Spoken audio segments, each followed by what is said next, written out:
Alors bonjour et bienvenue dans ce tutoriel pour t'aider à mieux utiliser le logiciel Word.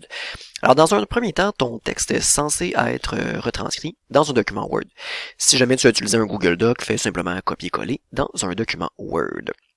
Première étape, ton texte, on va changer sa mise en page. Donc peut-être que tu connais cet outil-là, peut-être que non. Au départ, quand tu es dans Accueil, donc petit bouton ici, tout notre texte va être aligné à gauche. On pourrait le centrer et on pourrait le mettre complètement à droite. Mais nous, on va utiliser le bouton Justifier. Ça va nous permettre que notre texte soit égal de chaque côté. Ça, c'est la première étape. Ensuite, deuxième étape, c'est notre alinéa. Si jamais tu ne l'avais pas fait, assure-toi, tu peux utiliser une touche sur ton clavier. À gauche, les deux flèches qui s'en vont dans les sens opposés vont te permettre de faire automatiquement ton alinéa. Comme ça.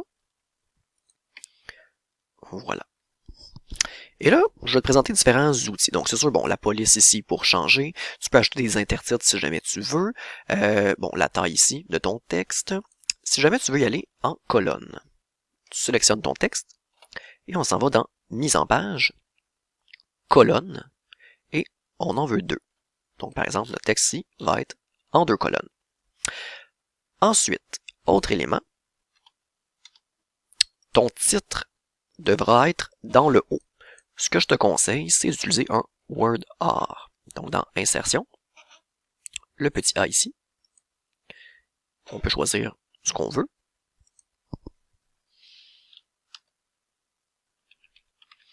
Là, c'est sûr que ça devrait pas être ton titre, la créature, parce que bon, c'est un peu trop large.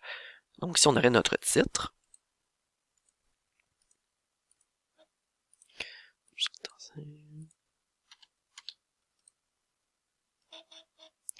et en dessous, je vais vous demander d'écrire votre nom.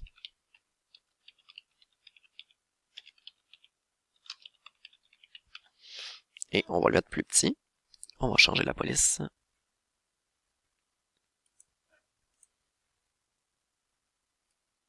Donc, je veux vraiment que votre nom soit présent. Et je vais vous demander la même chose dans le bas par rapport... Donc là, ici, bon, ça dépasse un peu. Votre but, c'est vraiment de couvrir une page. Donc, à ce moment-là, je pourrais tout simplement modifier, mettre ça à 10 et je vais rentrer dans ma page. Donc, vous jouez comme vous voulez là-dedans. C'est sûr que même je pourrais rapetisser mon titre. Je pourrais les mettre comme ça va prendre moins de place, etc. Donc, vous jouez avec le tout. Vous devez ajouter dans le bas votre numéro par ordre alphabétique, mais ajouter un de plus. Donc, on va utiliser le pied de page. Pour utiliser le pied de page, vous pouvez tout simplement cliquer directement dans le bas, puis le pied de page va s'ouvrir. On a ensuite numéro de page et dans bas de page. On va s'assurer d'avoir tous le même pied de page pour être sûr que notre revue soit cohérente. Donc, on va les sélectionner dans le bas, le petit ruban comme ça. Donc, numéro centré dans un ruban d'accentuation. Comme ça. Et on va vouloir changer notre numéro. Donc, ensuite, on peut aller ici, dans Format des numéros de page.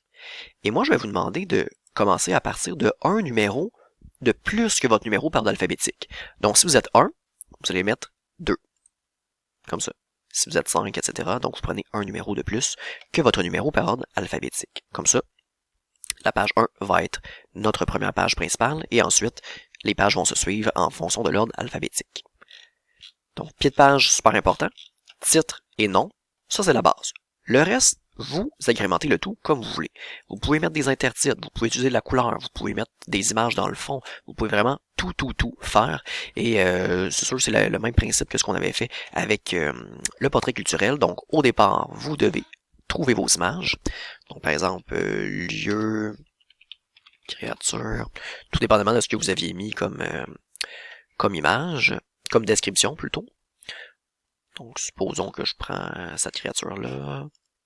J'enregistre toujours mes images dans mes dossiers. Donc, je vous conseille d'y aller dans français, premier sondage français, étape 1, de vous créer un dossier, peut-être article de journal.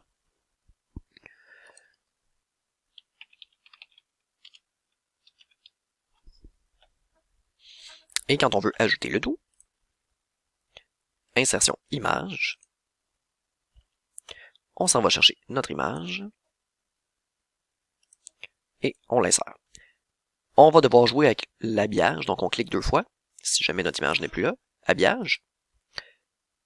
Devant le texte, derrière, comme vous voulez, dépendamment de où vous voulez que l'image soit. Et après ça, on peut jouer avec, on peut la tasser. Si je veux y aller dans encadrer, par exemple, ça va me permettre d'encadrer mon texte. Donc, vous jouez comme vous voulez dans votre mise en page. L'important, c'est que ça rentre sur une page, qu'il y ait des images et tout. Donc ça, ce sont vos précisions pour le document Word. Je vous souhaite une bonne mise en page.